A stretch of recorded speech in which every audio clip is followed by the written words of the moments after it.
What's up, everybody? Welcome to the Big Six Podcast, CBS Sports Daily NFL Podcast. I'm Will Brinson. I'm your host. It is Sunday, September 25th. As we go live on YouTube, youtube.com/pick6. You may also listen to this version in the audio feed of the podcast, of course. If you listen via audio, certainly no one is bothered by that. We greatly appreciate it. However you consume this podcast, we thank you for your service. It would be Monday, September 26th, if you were listening there. And to join me to break down week 4 lines from the earliest look at available on the internet. I believe this is the earliest look at of any podcast. The only podcast that looks ahead to the following week halfway through the Sunday Night Football game. John Breech. What's up, buddy? We don't mess around, Brinson. Why wait till the end? You have a nice orange glow to your entire aura today. You know, I think it's the red shirt combined. It was orange. Sorry. I was at my brother's wedding on Saturday, and so I guess I'm still have that post-wedding glow. Podcast listeners will benefit from me deciding to spend an extra night with my parents at their place in High Point rather than coming back for an NC State home game. As you can tell, my voice, voila, perfectly fine, as whereas it usually would not be. Anyway, let's get into some damn football games. And we start Thursday Night Football. There are only 2 3-0 teams in the NFL. My Philadelphia Eagles and the team I hate more than anyone in the NFL right now, the Miami Dolphins. And the Miami Dolphins are traveling to a place that you once called home, Cincinnati, to play the Bengals. And the Dolphins are favored? The Dolphins are -2.5, I see. Oh, no, Ben, Cincinnati's favorite. Okay, I read that wrong on the sheet. I was like, what? Cincy's actually -3, and it is getting juiced up. -3, -115 with a total of 48 here. Breech. Is now the time to take the Bengals, or do you wait? No, you do it now because this number an hour ago was 2.5. So it is. People are already betting. That's basically, by the way, -3, -115 is basically 3.25. And I mean, we all know how I feel about this game. Look, you asked me all week if I was concerned about the Bengals 0-2 start, and the answer was no. As long as they beat the Jets. And they beat the Jets. They fulfilled their end of the bargain. Look, Joe Burrow missed 4 weeks of training camp with his appendectomy. The offense was out of sync the first couple weeks. They needed a get-right game. They got it. And so, now they get to face the Dolphins. And there is one thing about the Dolphins, Brinson, that has been overshadowed because they've started 3-0, so people aren't really talking about it. Their defense has been atrocious. They literally have given up the second most yards in the NFL this year. Through 3 weeks, they're giving up more than 400 yards per game. And these aren't garbage time yards that people are piling up on them. These are yards that are happening in the course of what most of their games have been close. Obviously, the Ravens game in week 2, the Bills game in week 3, even the Patriots game was close in week 1. So I do think the Bengals are going to be able to move the ball on the Dolphins defense. It feels like I just think Cincinnati's offense is going to have a lot of success. It's White Tiger. It's prime time at home. Bengals going to be pumped. I think they will win. But there's somebody in the chat that's calling me a windbag for never getting the point. Diddy Crane, which is ironic because Diddy Crane. Do you remember Boston Legal, the show? I love Boston Legal. Had Spader. I think I saw 2 episodes. Shatner played Diddy Shatner. Crane, and he was the king of the windbags. So shout out to the windbag and the windbag. Get out of here. I think you take the Bengals now. You probably mentioned this, and so apologize for repeating it. But did you mention the number of plays that the Bills ran? It was a bunch, and I did 90. They ran 90 plays. Josh Allen had more passing attempts than the Dolphins had plays run. I do not want to sit here and continually act like I don't think the Dolphins are legit. They're 3-0. I think they improved the coaching situation in the offseason. Mike McDaniel looks like he's done wonders for this offense. And Brian Flores is a good coach, but offensively they have greatly improved. Tua has taken some steps forward, but to win a game when you run 39 plays to an opponent's 90 plays is very surprising. And so I think they've had some fortunate luck, and that's okay. Football requires luck. But I think win a game when you're trailing by 21 points in the fourth quarter. Also surprising. They did that too. Yes, exactly. So I think the Bengals here is absolutely a play. Now, if you like Cincinnati, the Joe Burrow looked a lot better on Sunday against, granted, the Jets are not very good, but Burrow, you could tell that he's sort of starting to shake off the rust of the appendectomy or the burst appendix or whatever it is. So, I think that's a pretty good spot. I would guess so that total comes down. Because we see Cincinnati sort of, I mean, they don't play, they get a lead, they don't really put their foot on the gas. And Miami can be explosive, but it needs to be in like a trailing situation. I don't know that we know that yet because they literally did not hold a lead this entire season until week 3. That's true. That's so, fair. But and the Dolphins are more likely to come back than Joe Flacco and the Ravens or the Bengals, excuse me, the Jets, excuse me. Anyway, moving along. I got to tell you, hypothetically, if College Game Day were taking place in Clemson, South Carolina, and it featured Clemson and NC State going head to head on Saturday night, hypothetically, if that were to happen, I would be concerned about the quality of my vocal cords and my ability to make the London game, which starts at 9:30 a.m. Unfortunately, we don't have a podcast for the London game. Vikings -2.5. They are overseas going up against the Saints. They dodged a bullet against the Lions on Sunday, coming away with a win. They're -2.5 against New Orleans with an over-under of 44. That total has dipped a half a point in the I guess an hour or so since they put up these lines. Brinson, I'm in the Central Time Zone. This game kicks off at 8:30, which is worse than 9:30. You know what I had to do though? I had to Google. I had to do a little time zone research before this because I had to make sure this game's not kicking off at prime time hour in London because you can't pick Kirk Cousins in a prime time. Good call, right? Do you think Kirk Cousins knows it's prime? But he has to be thinking like it is not prime time though. It kicks off at 2:30 p.m. local time in London, so it's the middle of the day. It's like a 1 p.m. game to him. Interesting.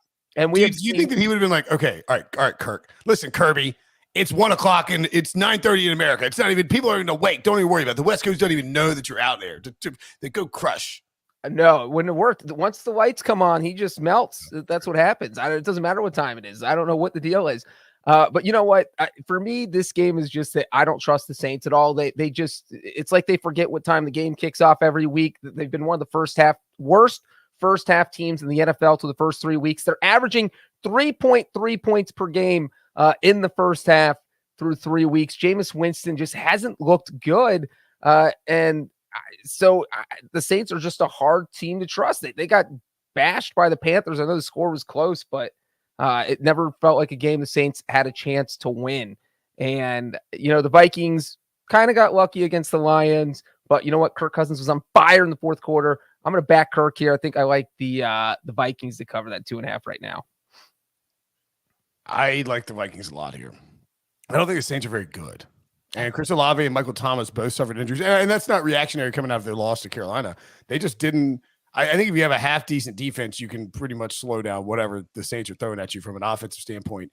And while their defense is pretty good, I do trust the Vikings to matriculate the ball at a necessary pace. I think the under is probably a pretty good look here. You're talking about, look, both teams played today, and in 7 days, they are going to be in London on a totally whacked out time zone, trying to play in a place they've never played before, very unfamiliar territory.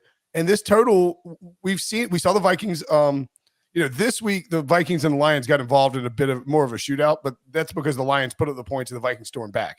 We saw the Vikings against the Packers when they had that good lead. They are willing to melt the clock, even though it's not Mike Zimmer's operation. They are willing to do that. It is similar to what the Rams do with Sean McVay, which makes sense for Kevin O'Connell's coming from. I like the under in this spot. I think it's a pretty good look.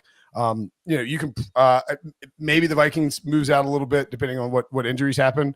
Taysom Hill should be back for this game, I would guess. But I think the under is a good look. I think this gets down to like 42. So I would take the under at this moment if I were betting on the game.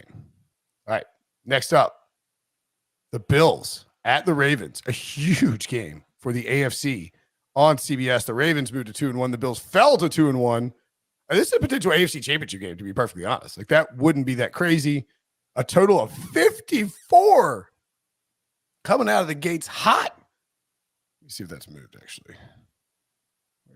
That is not moved. The Bills are -3 at Baltimore, and the total is 54. Obviously, Buffalo just lost in Miami, And Baltimore just won in New England for the first time ever in franchise history, I believe. What say you on this game, Breech? Well, I know why the total's high, and that's because the Ravens defense literally can't stop anyone. I mean, when you talk about the Ravens, conversation usually starts with Lamar Jackson, but I want to talk the Ravens pass defense because it has been atrocious this year. Brinson, they are giving up more than 350 pass yards per game. And it's not like they're going up against Patrick Mahomes. They went up against Joe Flacco. They went up against, obviously, Tua and Mac Jones in week 3. So, and these quarterbacks are just putting up huge numbers against them. What is Josh Allen going to do? He's going to throw for 450 yards. So I do think this will be a high-scoring game because even if the Bills do turn into a shootout and Josh Allen throws all over them, Lamar Jackson is absolutely good enough to keep Baltimore in it.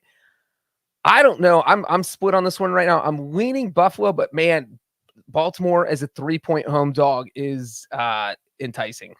I believe I saw where Josh Allen, you got a little testy with reporters, was asked about his x-ray. It had x-rays done, I believe. What was the exact situation? Yeah, just went into the x-ray room after the game. So if you're asking me who do I want to take, I think Josh Allen will probably be fine. He said, I'm fine. Which is what, you yell to like some, when you're not fine, you yell, I'm fine. He did that the other day with my dad. I was like, fine. He's like, clearly you're not yelling, I'm fine. You're clearly not fine. I was like, just leave me alone. Let me hit this golf ball. I'm fine. Are you saying wait till we know if there's something wrong with Josh Allen? I was saying I would take the +3. I think Baltimore at home is a tough spot, even for a Buffalo team that has looked very good. And let's not forget that, Micah Hyde is out for the season, right? And Jordan Poyer was just inactive against the Dolphins. The Bills secondary is beat up. The Bills secondary is very beat up. Tre'Davious White still won't be back for this game. I think Baltimore is a good look. I don't know if I want to take the over because we saw how Buffalo. I don't know, man. There should be a lot of points in this game.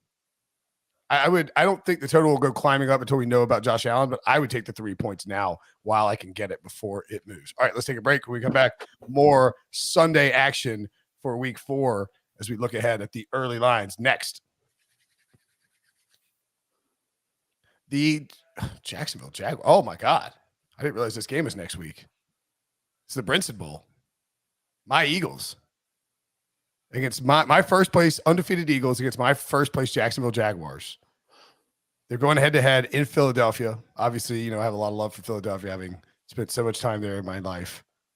I don't know if I've been to Philadelphia. Eagles are -7. The over-under is 47.5. Breech, what do you think here?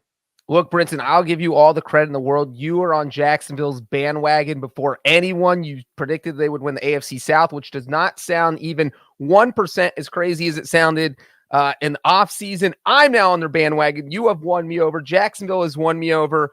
And if you're giving me 7 points with Jacksonville, I am taking it all day, every day for the rest of the season. This team has a bunch of weapons, whether it's Trevor Lawrence, James Robinson. The offenses just look so good that I have a tough time seeing them getting blown out by anyone. And so I think they can keep this within a touchdown. And literally, if I see the number +7 next to Jacksonville at any point for the rest of the year, and assuming their roster is healthy, and you have the Doug Peterson revenge angle, he wants to beat Philly so badly that he is going to throw the kitchen sink at them.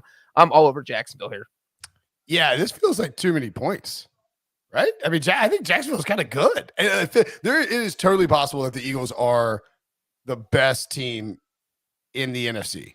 And that's not even a crazy exaggeration or a hot take. I think they really might just be that balanced. Jalen Hurts is taking that step forward. I think utterly, they went on the road in a divisional matchup and absolutely just flexed on Washington in Carson Wentz revenge game too. So yeah, I don't want to go against the Eagles. I will probably be thinking about the Eagles in Survivor next week. But the Jaguars +7, man. I mean, it feels like too many points, although it's so many points and it's like obvious to take the Jaguars. Like, why is this? They just don't psych yourself out, Brinson. It's a Doug Peterson revenge game. It's Doug. Sometimes a line is just a line, to quote my buddy Nathan. And this is just a line, Breech. We're taking the Jaguars +7. Yes. A full touchdown. And you got backdoor. Remember, we saw the Lions too in week 1 storm through the backdoor against the Eagles. They have a good defense, but they're not incapable of giving up. Backdoor is wide open. Backdoor is wide open. Yeah, give me the freaking Jaguars.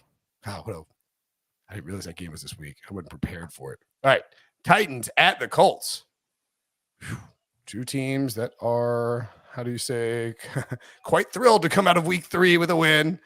Different ways, different different possible heart attacks coming for each of them.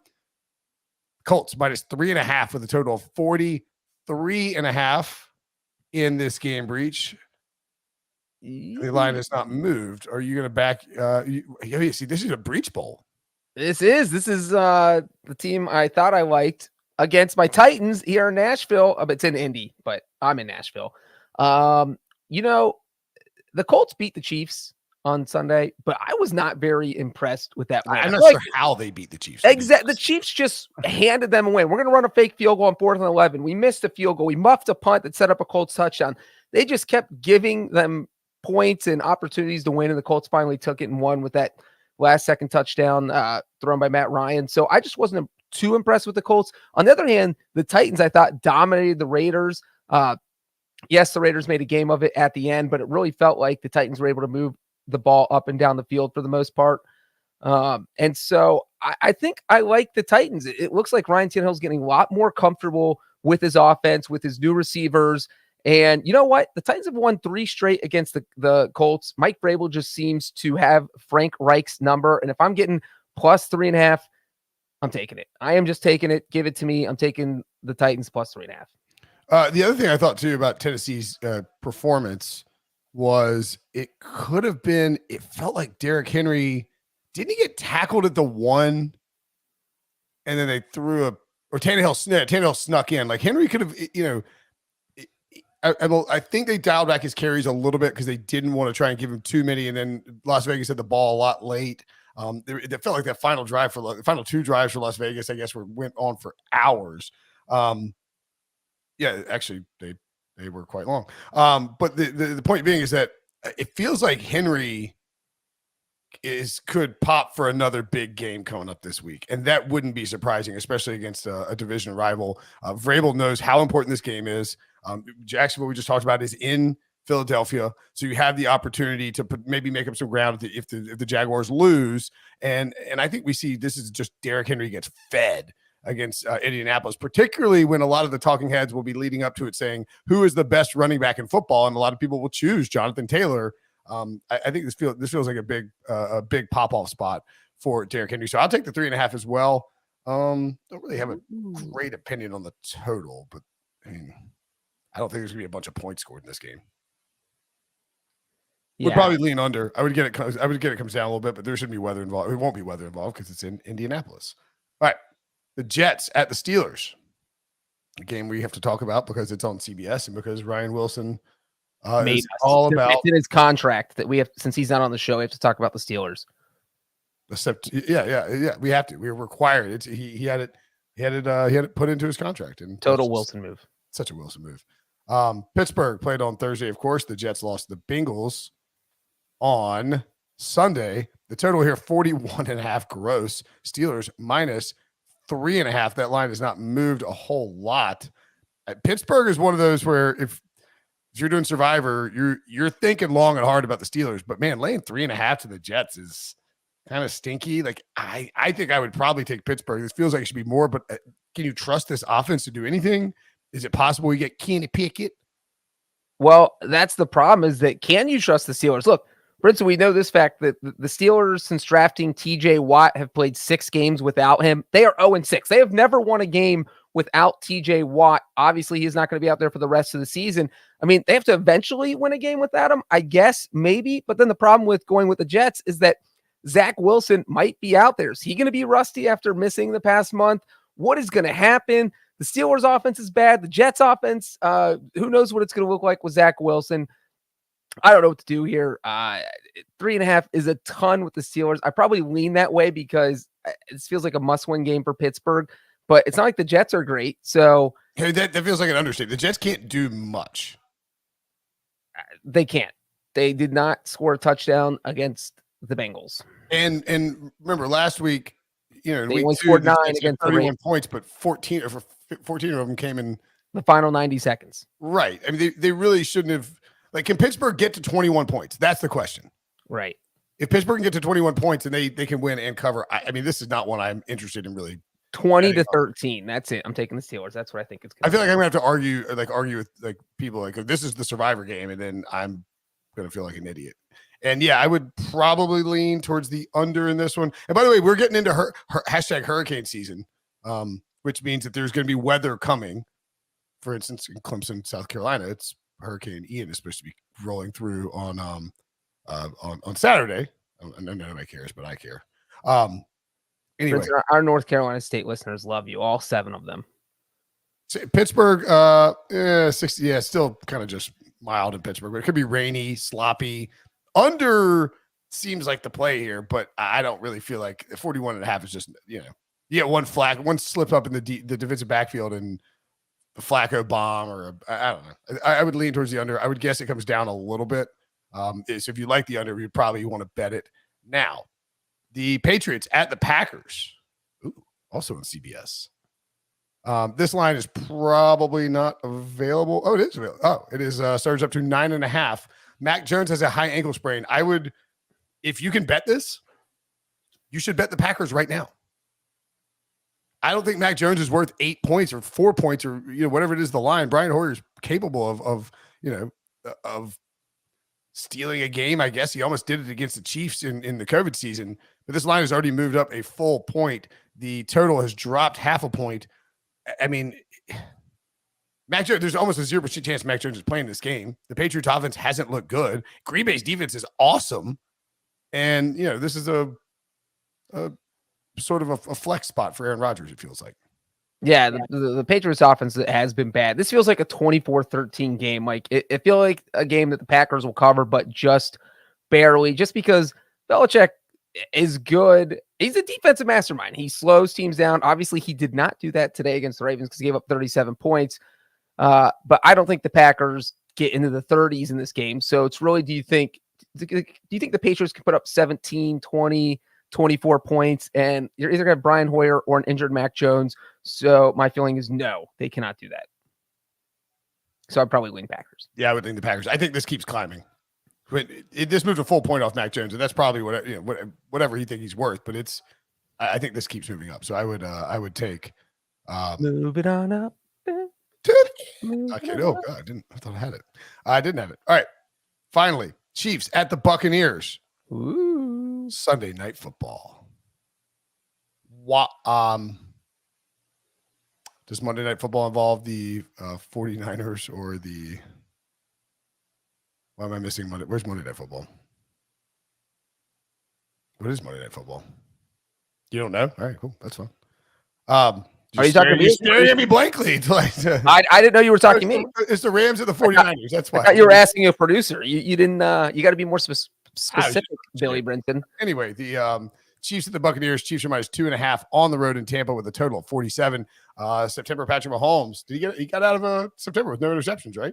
Oh, he did throw one. He finally threw one on the last offensive play of the game for the Chiefs. Oh, you were saving that for the recap pod, weren't you?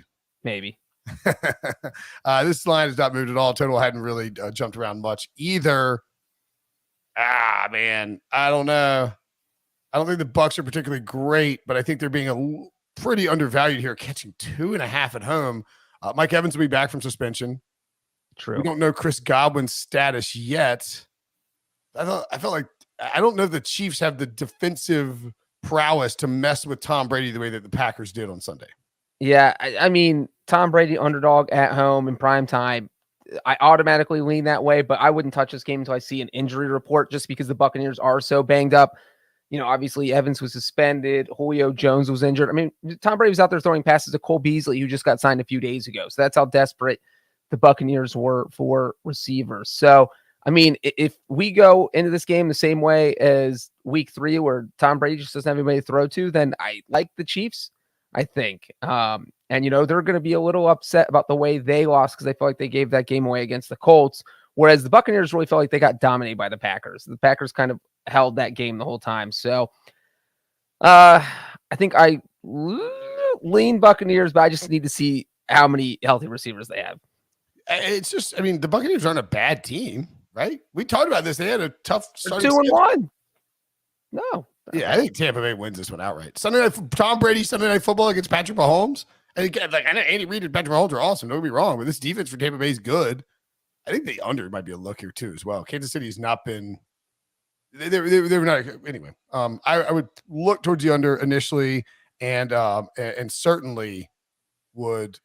I like Tampa Bay a lot here. I think this ends up closer to a pick 'em. Just if Tampa Bay gets healthy guys back and they get a little more time to deal with that. All right, that'll do it for us. We'll be back after Sunday Night Football to recap everything from Week 3 of the NFL season. Go ahead and hit the like button, subscribe, and turn on alerts to be notified when we go live. You're actually get a 30-minute warning when we go live. For Breech, I'm Brinson. We'll see you guys later.